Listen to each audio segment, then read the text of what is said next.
Mi amigo, amiga, ito tayo ngayon. Si Rapi Tulfo pala, manyak.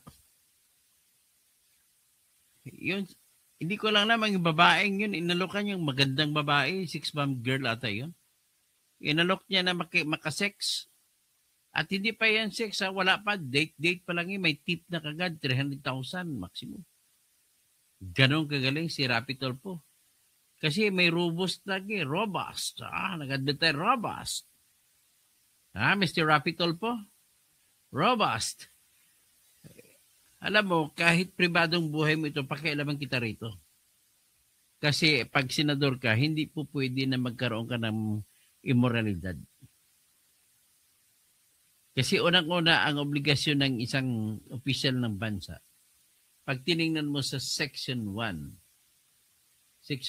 Article 11, Section 1 ng Constitution ay nagsasabi, public office is a public trust. So, paano ka magkaroon ng public trust kung manyak ka? Yan ang pinaka-problema dito sa ngayon. Kaya, pupunain natin si Rapi Tulfo habang hindi pa nangyayari. Kasi inaalok niya itong magandang chicks dito na makasex kapalit ng pera.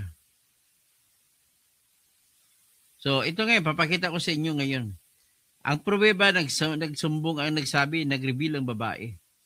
Tinanong siya kung sinong senador ang kanyang ang nag-aakang sa kanya, nanliligaw sa kanya na makasex.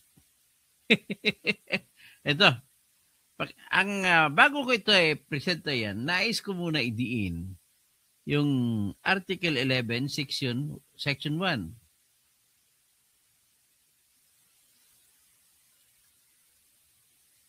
Okay, ito. Article 11, Section 1.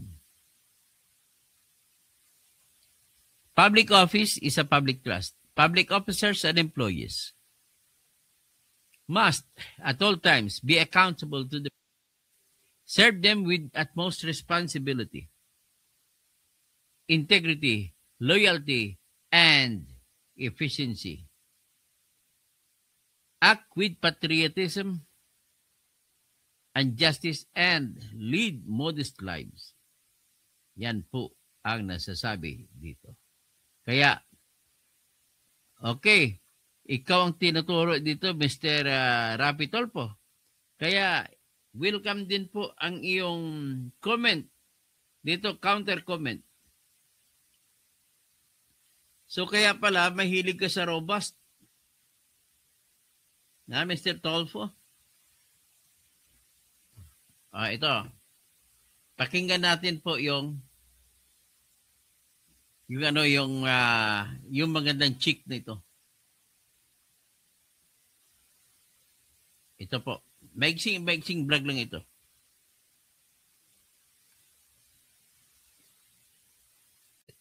Nabitin kayo na? Example, may nag-offer sa'yo ng tao ng pera for sex. Oo, meron. Meron, madami. Madami. Anong pinakamadami? Businessman o politiko? Hala, politiko. Wala. Senator. Naku po. Okay. Si Senator. Magkano ino-offer ni Senator? Ano pa lang. Tip pa lang, paldo na. Tip pa lang, paldo na. Tip pa lang, paldo na. Magkano mag-tip si Senator? Abot ng 250 to 300. 250 to 300. Yes, wala pang nangyayari to. Wala pa po. Ganun ang senador, Grabe, Napaka, Opo. Napaka-generous pala nila, Kasi galing sa tax. Oo nga, mga galing sa tax. Mas lalo si Kita mo nag-hearing sa Senado. Nandun ba sila sa listahan na to? Wala siya. Wala siya. Wala sa listahan. Wala siya. Nandun sa hearing, yung mga nag-offer? Nandun. Nandun? Oo, nandun, syempre. Nako, okay, ito na lang, final. Yung nandun sa hearing. Sino kaya yan? Lagi nandun sa hearing kung mag-hearing tungkol sa flood control project. Sa hearing na senator, bigyan mo ko initials lang. Hala, sobrang dali kasi. May Y. Why? Why? Sino? Si Rafi? Sino isa? Si Cheesy? Si Joely?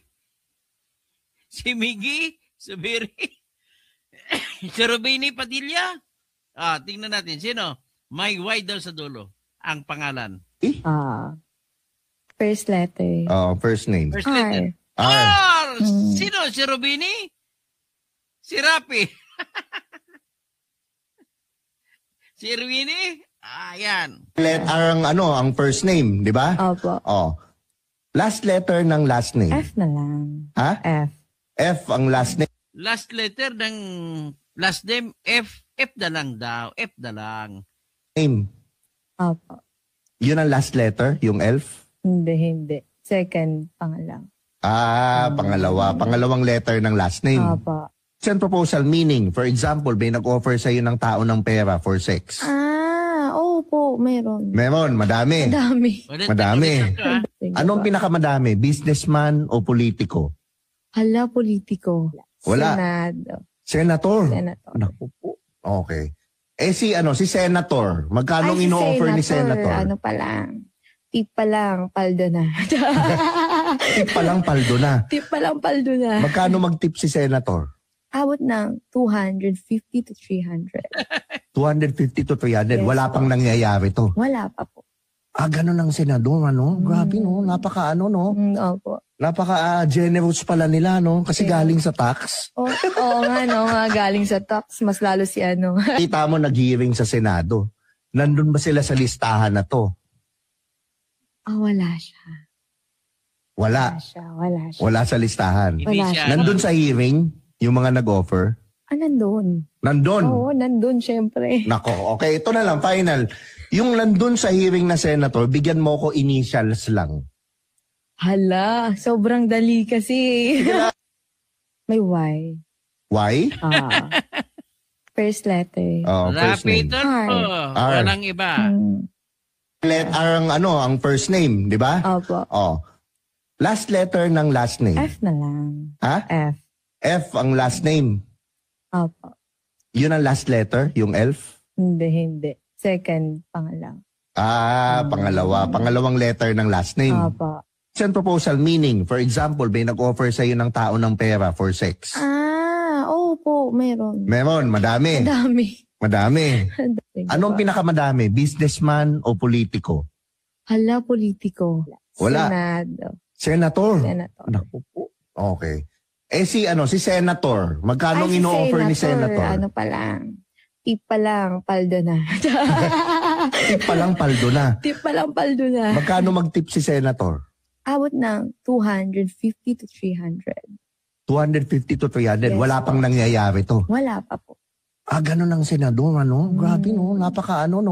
Opo. Napaka generous pala nila, no? Kasi galing sa tax. Oo nga, no? Mga galing sa tax. Mas lalo si ano. Kita mo nag-hearing sa Senado. Nandun ba sila sa listahan na to? Wala siya. Wala. Wala siya. Wala sa listahan. Wala siya. Nandun sa hearing, yung mga nag-offer? Nandun. Nandun. Oo, nandun, syempre. Nako, okay. Ito na lang, final. Yung nandun sa hearing na senator, bigyan mo ko initials lang. Hala, sobrang dali kasi. May Y. Why? Send proposal meaning. Sinasabing bahay ni Henry Alcantara. Send proposal meaning. For example, may nag-offer sa First letter. first name. R. May Y. Why? First letter. First name. R. R. R ang first name, di ba? Opo. Last letter ng last name. F na lang. Ha? F. F ang last name. Opo. Yun ang last letter, yung elf? Hindi. Second, Second to the pangalang. last. Pangalawa. Pangalawang letter ng last name. Opo. Send proposal meaning. For example, may nag-offer sa'yo ng tao ng pera for sex. Opo, meron. Meron. Ayan, ha? O at least, inulit-ulit ko para klaro. No, bahala na kayo dyan mag-share-share. Bahala na kasi Rapitol po. Welcome po ang iyong ikaw tinuturo ko dito na manyak. Ha? Mr. Rapitol po.